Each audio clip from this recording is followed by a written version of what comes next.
Story 1. I've been deaf since birth. My parents discovered it when I was about 8 months old, apparently because I didn't react when a pan crashed to the floor right next to me. Growing up deaf wasn't easy, but my family was supportive. They learned sign language alongside me, and my mom fought like hell to make sure I had the resources I needed in school. People often assume that being deaf means living in complete silence, but that's not how it works for everyone. I can feel vibrations and sometimes sense very loud noises as a kind of pressure. But for all practical purposes, I live in a world without sound. I graduated from community college 3 years ago with a degree in accounting, but the job market was brutal. After sending out hundreds of applications and getting nowhere, I finally landed a job as a cashier at Save Mart, a local supermarket chain. Not exactly what I dreamed of doing with my life, but the bills don't pay themselves. Save Mart was actually pretty good about accommodating me. They put a small sign at my register saying "Deaf Cashier" with a little note explaining that customers could point to items or write notes if needed. My manager made sure I had a notepad and pen at all times, and for the most part, people were understanding. I got pretty good at reading lips, which helped a lot. Most of my shifts were uneventful. Scan items, smile, take payment, repeat. Until last Tuesday, when I met her. The woman who would later be dubbed Coupon Karen by my coworkers. It started like any other afternoon shift. I'd been working for about 4 hours, and things were running smoothly. The woman came to my register with a cart full of groceries. Nothing unusual at first, mid-40s, well-dressed, typing on her phone while I scanned her items. I didn't need her to look up for this part anyway. When I finished scanning and showed her the total on the display, she finally put her phone down and started digging through her purse. She pulled out a thick stack of coupons, and that's when the trouble began. I could tell she was talking, but she was looking down at the coupons, so I couldn't read her lips. I tapped the counter gently to get her attention and pointed to my "Deaf Cashier" sign. She glanced at it dismissively and pushed the stack of coupons toward me. I started going through them one by one, but about half of them were expired. Some were for products she hadn't even purchased. When I set those aside and only applied the valid ones, she started what appeared to be a rant. I could catch pieces of it as she occasionally looked up at me. Ridiculous policy, customer service, always accepted before. I tried to explain by writing on my notepad. Sorry, these coupons are expired. These others are for different products. I can only apply these valid ones. She barely looked at my note before launching into what seemed like an even more heated tirade. Her face was getting red, and she was gesturing wildly at the coupons. More customers were lining up behind her, and I could feel the awkward tension building. I tried again, writing, "Would you like to speak to a manager?" That's when she lost it completely. She leaned forward, her face just inches from mine, and screamed something. I couldn't hear it, of course, but I felt the slight push of air on my face and could read her lips clearly. "Are you stupid or something?" Even though I couldn't hear her voice, the venom in her expression was unmistakable. Despite years of dealing with rude people, it still stung. I kept my face neutral, though, and pressed the button to call my supervisor. My coworker from the next register, who I'll call Coworker A, came over. I later learned the conversation went something like this. "Coworker A, is there a problem, ma'am?" "Karen, yes, there's a problem. This cashier is ignoring me and won't accept my coupons. I want to speak to a manager right now." "Coworker A, I'm sorry about the confusion. He's not ignoring you as the sign indicates. He's deaf. He can't hear what you're saying." "Karen, well, he should have told me that." "Coworker A, there's a sign right here that says Deaf Cashier." "Karen, I shouldn't have to read signs. This is terrible customer service. And why is someone who can't even hear working as a cashier? How is he supposed to help customers?" By this point, my supervisor had arrived. We'll call her Supervisor B. Supervisor B had worked with me for nearly 2 years and had always been supportive. She'd even learned some basic sign language to communicate with me more effectively. "Supervisor B, what seems to be the problem?" "Karen, This cashier is being difficult and won't accept my coupons, and apparently he's deaf, which no one bothered to tell me. Supervisor B, there's a clearly visible sign on his register, ma'am. As for the coupons, our policy is that we can only accept valid, non-expired coupons for items you've actually purchased today. Karen, that's ridiculous. I've been shopping here for years, and no one has ever refused my coupons before. I want to speak to the store manager.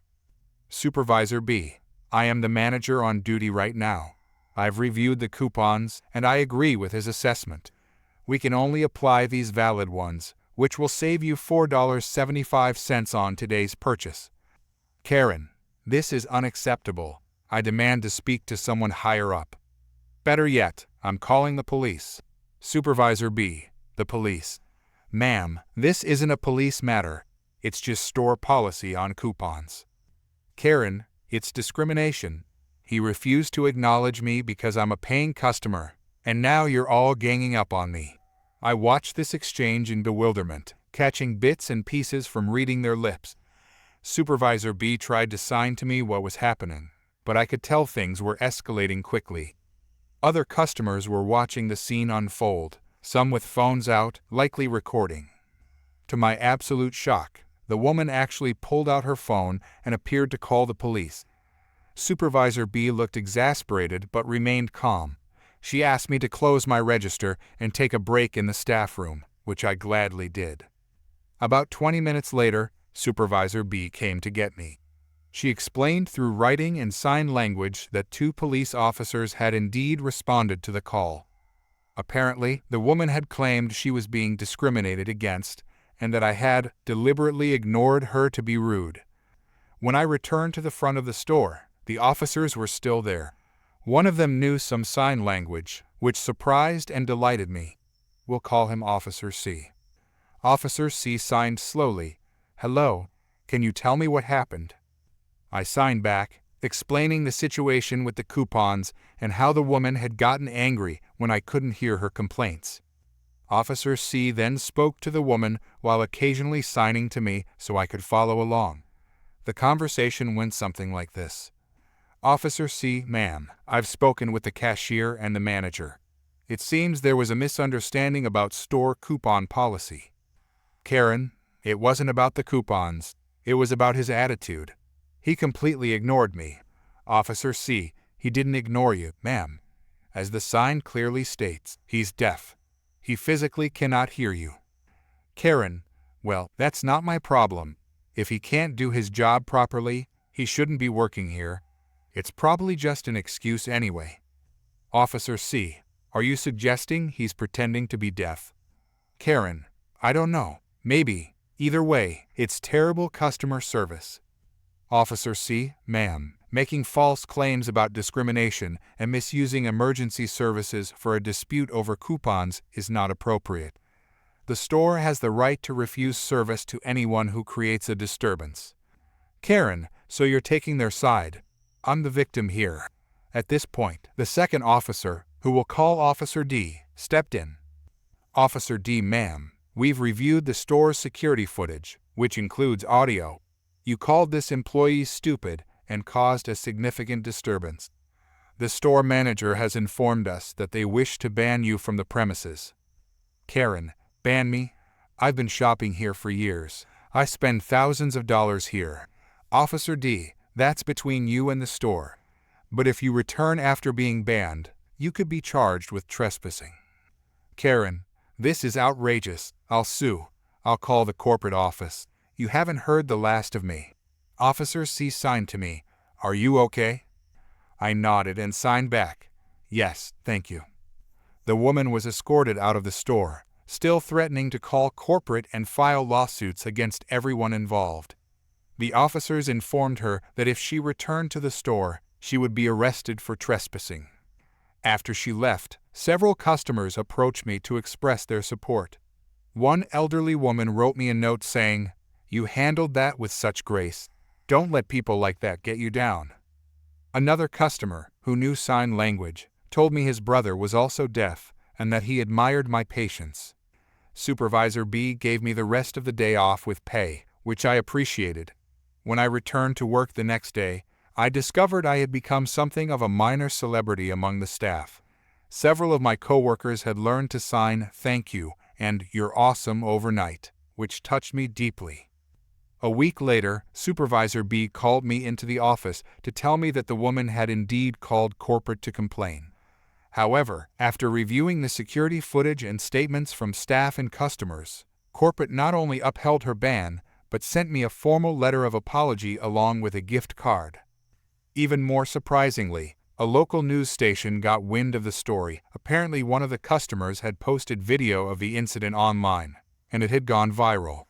They ran a short segment about disabilities in the workplace and interviewed me about my experience. It was surreal seeing myself on TV, signing my responses while a translator voiced them over. The most meaningful outcome, though, was that Save Mart decided to implement a company-wide disability awareness training program. They asked me to help develop the deaf awareness portion, which included some basic sign language that would be useful in a retail setting. It's been 3 months since the incident, and things have mostly returned to normal. Occasionally, a customer will recognize me from the news story and want to practice their newly learned signs, which is always amusing and appreciated. A few of my coworkers have gotten seriously interested in learning sign language, and we practice during lunch breaks.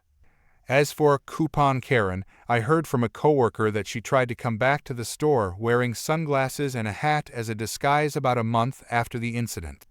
Security recognized her immediately and escorted her out. Apparently, she's now banned from all Save Mart locations in the state. I never expected a routine shift to turn into such a life-changing event.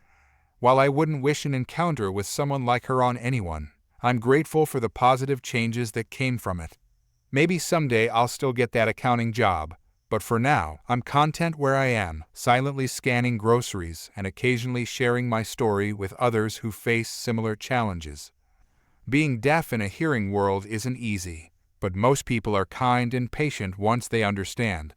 For every Coupon Karen out there, there are hundreds of decent folks who treat others with respect, regardless of their abilities or differences. That's something worth remembering. Story 2. I never thought I'd be the guy with one of those entitled person stories you read about online, but here we are. Let me tell you what happened on what should have been a routine business flight last week. For context, I'm a sales director for a medical equipment company. My job requires me to travel at least twice a month to meet with hospital administrators and purchasing managers across the country. It's exhausting work, long presentations, longer dinners, and the constant pressure of hitting quarterly targets. After 5 years of this grind, I finally reached a position where the company covers first-class tickets for flights over 3 hours. Not to sound entitled myself, but after spending so much time in cramped economy seats, working on presentations while my elbows touched both armrests, this perk meant a lot to me. This particular trip was to San Francisco for a major healthcare conference where our company was unveiling a new imaging system. My boss had made it clear that landing at least 2 major contracts from this event would be ideal corporate speak for mandatory if you want your bonus. I had been preparing for weeks, fine-tuning my pitch deck and memorizing specifications until I could recite them in my sleep. The day of the flight, I arrived at the airport 2 hours early as usual. I checked in, breezed through security with my frequent flyer status, and even had time to grab coffee before heading to the gate. The boarding process went smoothly. Being in first class meant I was among the first to board. I found my seat, a window seat in the second row of first class. Perfect for resting against the wall and getting some last-minute review done before landing. But as I approached, I saw someone was already sitting there. A middle-aged woman with highlighted blonde hair pulled back in a ponytail was lounging comfortably, designer purse on her lap, staring out my window. I double-checked my boarding pass. Definitely 2A. Me, excuse me, I think you might be in my seat. She didn't respond. Her eyes remained fixed on the window, though I noticed her grip tighten slightly on her purse. Me, ma'am? I believe you're in seat 2A, which is mine.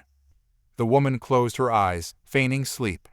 I stood there awkwardly, carry-on still in hand, wondering if I should tap her shoulder or just find a flight attendant.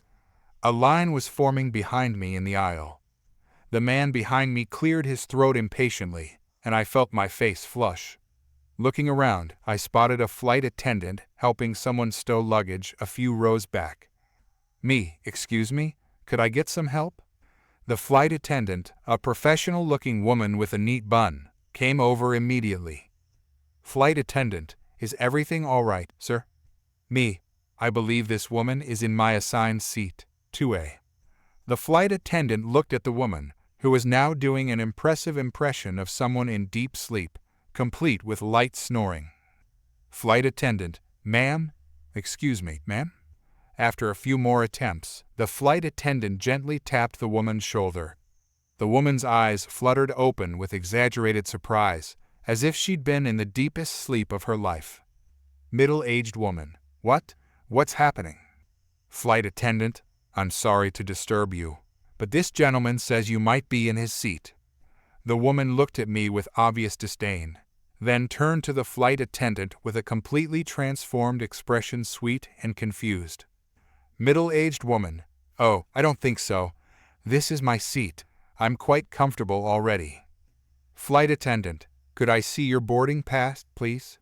The woman started rummaging through her purse, taking her time, pulling out tissues, a makeup bag, and what looked like several candy wrappers before producing her boarding pass with a flourish. The flight attendant checked it and then looked at mine. Flight attendant, ma'am, your boarding pass shows seat 16C, which is in economy class. This gentleman has 2A, which is this seat. The woman's face changed instantly from confusion to indignation. Middle-aged woman, that can't be right. I always fly first class. Flight attendant, I understand, but for this flight, your assigned seat is 16C. Middle-aged woman, look, I'm not moving. I'm comfortable here, and I deserve this seat more than some random man. My eyebrows shot up. Deserve? What did that even mean? The flight attendant maintained her professional demeanor, though I noticed her smile tighten. Flight attendant, ma'am, assigned seating is required for safety and balance of the aircraft. Everyone needs to sit in their designated seat. Middle-aged woman, do you know who I am? My husband plays golf with the CEO of this airline. I'm not moving to economy like some common person. My back hurts, and I need the extra space. By this point, boarding had slowed to a halt. People were backing up in the jetway, and I could feel dozens of eyes on us. The embarrassment was overwhelming, but what could I do? I didn't want to cause more of a scene, but it was my seat that I had paid for. Flight attendant, ma'am, if you have medical concerns, we can try to accommodate you with an economy seat with extra legroom. But this seat is assigned to this passenger. The woman crossed her arms over her chest like a defiant child. Middle-aged woman, no, I'm staying right here. The flight attendant looked at me apologetically. Flight attendant, sir, would you be willing to take another seat in first class? I can check if there's availability. Before I could respond, the woman interjected. Middle-aged woman, see? Problem solved. He can sit somewhere else. This was getting ridiculous. I'm generally a non-confrontational person, but after weeks of stress preparing for this trip, I wasn't in the mood to be bullied out of my assigned seat. I'm sorry, but I specifically selected this seat when I booked. I have work to do during the flight, and the window seat allows me the privacy I need. The woman rolled her eyes dramatically. Middle-aged woman, oh please. What are you, some kind of important businessman? I'm a mother of 3. Do you know how exhausting that is? The flight attendant tried again. Flight attendant, ma'am, I need to ask you one more time to move to your assigned seat. Middle-aged woman, and I'm telling you one more time that I'm not moving. At this point, the lead flight attendant came over, having been alerted to the situation. He was tall with graying temples and a no-nonsense expression. Lead flight attendant, what seems to be the problem? The first flight attendant explained the situation quietly. The lead nodded and addressed the woman. Lead flight attendant, Ma'am, you need to move to your assigned seat immediately, or I'll have to call airport security." The woman's face flushed red.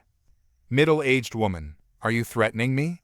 This is discrimination. I'm going to sue this entire airline.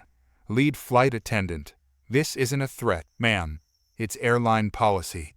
All passengers must sit in their assigned seats. Middle-aged woman, call your supervisor. I demand to speak to the captain. Lead flight attendant, the captain is preparing for takeoff and cannot be disturbed. This is your final warning. Please move to your assigned seat. She clutched her purse closer to her chest, her knuckles white. Middle-aged woman, I'm not going anywhere. The lead flight attendant sighed and pulled out a phone. Within minutes, 2 airport security officers appeared at the entrance to the plane. By now, the boarding process had completely stalled, and I could hear grumbling from the passengers stuck waiting. Security officer, ma'am, we need you to come with us. The woman looked around wildly, seeming to finally realize she might actually face consequences. Middle-aged woman, I'm not going anywhere. Help. This man is attacking me. She pointed at me, and I stepped back, hands raised, completely shocked by the accusation. Me? What? I haven't touched you. Security officer, ma'am, nobody is attacking you. We just need you to move to your correct seat or exit the aircraft. That's when she started wailing. Not crying, wailing. The kind of sound you'd expect if someone was being actively murdered. Passengers were craning their necks to see what was happening, and I wanted nothing more than to disappear into the floor. Middle-aged woman, help, help. I'm being assaulted. These men are hurting me. She thrashed in her seat, flailing her arms dramatically. One of her hands knocked over my coffee, spilling it all over my pants. Hot liquid seeped through the fabric, but I barely registered the pain, too stunned by the spectacle unfolding. The security officers exchanged looks that clearly said, "Not this again." Security officer, ma'am, we're going to have to remove you from the aircraft. Please come with us willingly, or we will have to escort you. Middle-aged woman, I'll sue all of you. I know my rights. She grabbed onto the armrest with surprising strength as the officers attempted to help her up. One of them spoke into his radio, and within minutes, 2 more officers arrived. The woman's shrieks escalated as they carefully extracted her from the seat. She went completely limp, forcing them to practically carry her down the aisle. As they passed the rows of staring passengers, she screamed accusations at everyone. The airline was racist, though we were the same race. I was a sexual harasser, though I had maintained a respectful distance the entire time. The flight attendants were fascist for enforcing standard airline policy. Once they finally got her off the plane, a round of applause broke out among the passengers. The lead flight attendant returned to me, looking exhausted.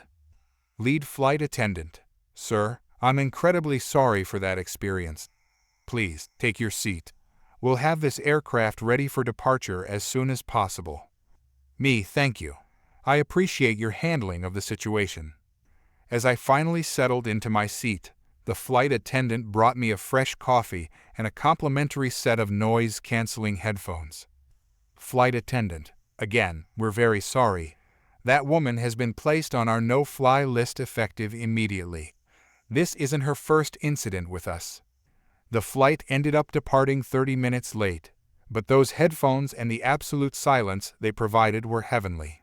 I managed to review my entire presentation and even get a short nap before landing. The conference went well. I landed not 2, but 3 major contracts, earning a congratulatory email from the CEO himself. On my return flight home, the check-in agent mentioned that they had a note on my account about the incident and upgraded me to first class with extra legroom. I later heard through a colleague who works for the airline that the woman had attempted to pull similar stunts on 2 previous flights and had been warned before.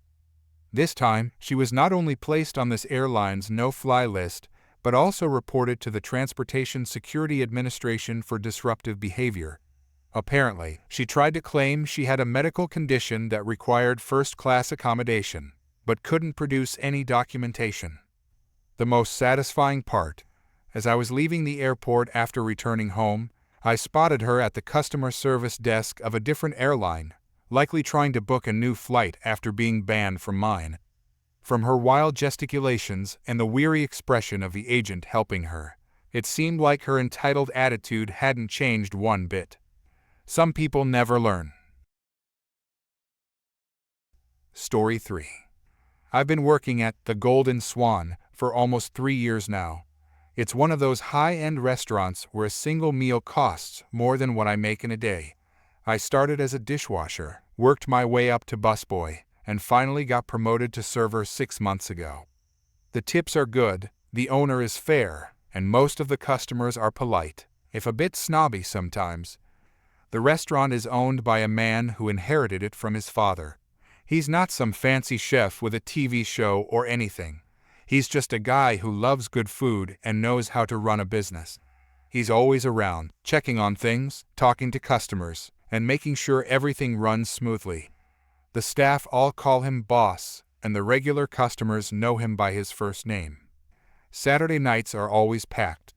We get the weekend crowd, couples celebrating anniversaries, business people treating clients, tourists who saved up for a special meal.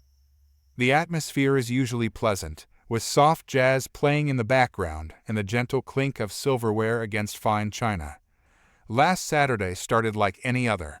I was assigned to Section 3, which has the tables near the large windows overlooking the city.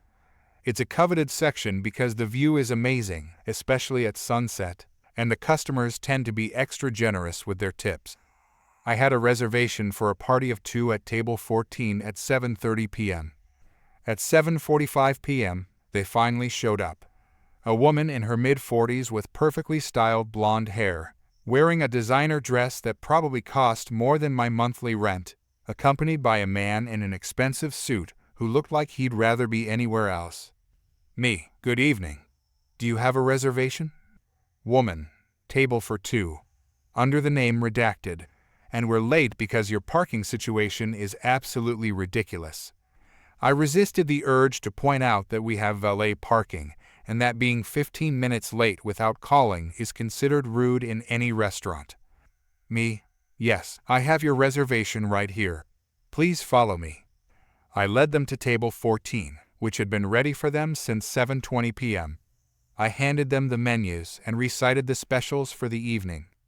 Me, can I start you off with something to drink? The man opened his mouth, but the woman cut him off.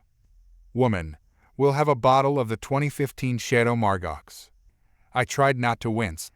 That was a $900 bottle of wine. Me, excellent choice.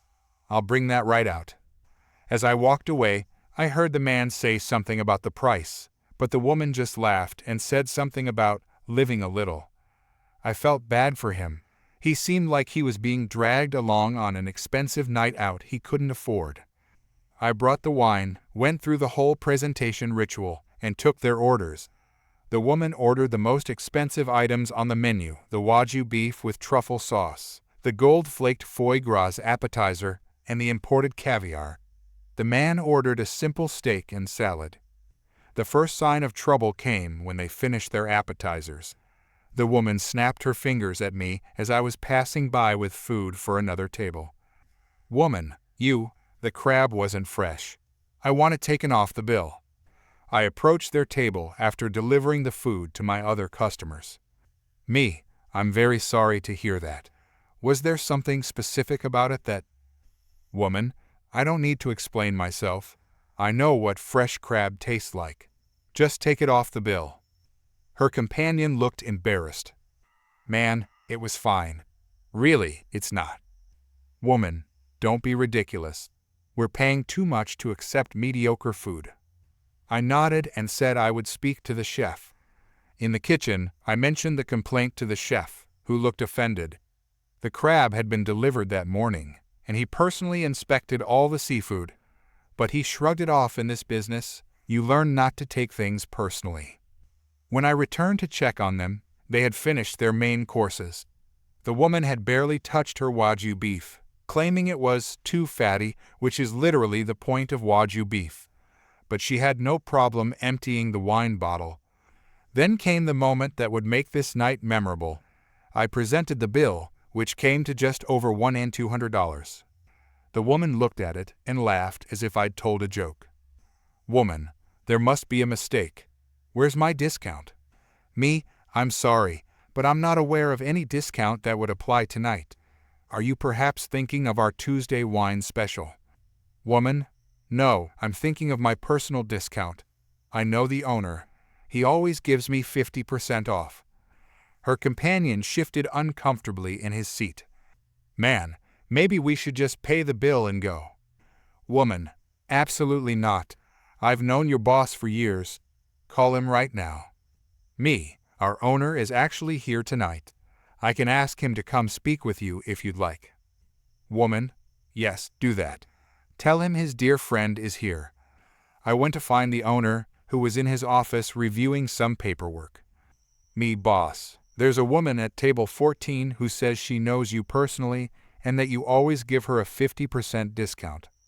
He looked up from his papers, confused. Boss, what's her name? I told him, and he shook his head. Boss, I've never heard that name in my life. What does she look like? I described her, and again he shook his head. Boss, I don't know her. I'll come talk to her. We walked back to the dining room together. By this time, the woman had ordered another bottle of wine, despite her companion's protests. She beamed when she saw the owner approaching. Woman, there you are. It's been too long. She stood up as if to hug him, but he stopped a few feet away, looking confused. Boss, good evening. My server tells me you've been asking for a discount. Woman, oh, don't be so formal, after all we've been through. I was just telling everyone how you always take care of your special guests. The owner looked at me, then back at her. Boss, I'm sorry, but I don't believe we've met. I don't offer personal discounts to anyone except immediate family. The woman's face changed instantly. The friendly smile disappeared, replaced by an angry scowl. Woman, what are you talking about? We met at the charity gala last year. We talked about opening a restaurant together. Boss, ma'am, I didn't attend any charity galas last year. I think there's been a misunderstanding. By now, other diners were turning to watch the scene unfold. The woman's companion had sunk so low in his chair he was practically under the table. Woman, this is outrageous. You know very well who I am. You would never treat me this way. Her voice was getting louder with each word. The owner remained calm. Boss, I assure you, I have no idea who you are. Now, I'm going to have to ask you to lower your voice, or... Woman, or what? You'll throw me out? Do you know how much business I bring to this place? All my friends come here because of me. She was shouting now, and every conversation in the restaurant had stopped. People were openly staring. Boss, ma'am, please calm down. If you're unhappy with your bill, we can discuss it privately in my office. Woman, don't you dare patronize me, you ungrateful little man, after everything I've done for you. Her companion finally spoke up. Man, please, let's just go. I'll pay the bill. This is embarrassing. Woman, shut up. I'm not paying a cent for this terrible food and even worse service. The owner's patience was visibly wearing thin. Boss, ma'am, if you don't lower your voice, I will have to ask you to leave. Woman, make me. And then, in a move that left everyone gasping, she picked up her freshly poured glass of red wine and threw it directly at the owner's face. The expensive Bordeaux splashed across his white shirt and dripped down onto his pants. There was a moment of complete silence in the restaurant. Then the owner calmly took out his phone. Boss, I'm calling the police. You just assaulted me. Woman, oh, please, it's just wine. You're overreacting. But the owner was already speaking to the emergency dispatcher, describing the situation. The woman seemed to realize suddenly that she had crossed a line. She grabbed her purse and stood up. Woman, come on, we're leaving. Her companion didn't move. Man, I'm not going anywhere with you. And you're not going anywhere either. You need to stay and deal with this. Woman, are you serious? You're taking his side. Man, this isn't about sides. You just assaulted someone because they wouldn't give you a discount you never deserved in the first place. And this is our first date? I don't even know you." That last revelation made several nearby diners gasp. This wasn't even her husband or longtime boyfriend, it was a first date. The poor guy had probably matched with her on some dating app and was now witnessing her having a complete meltdown in a public place. The woman tried to leave anyway, but two of our burlier servers stood by the exit, not touching her but making it clear she wasn't going to just walk out. The police arrived within minutes. When the officers came in, the woman immediately changed her demeanor. She started crying and claiming that the owner had been rude to her and that she had accidentally spilled her drink. But there were at least 30 witnesses who immediately contradicted her story, including her own date. The officers took statements from the owner, from me, from the date, and from a couple of nearby diners.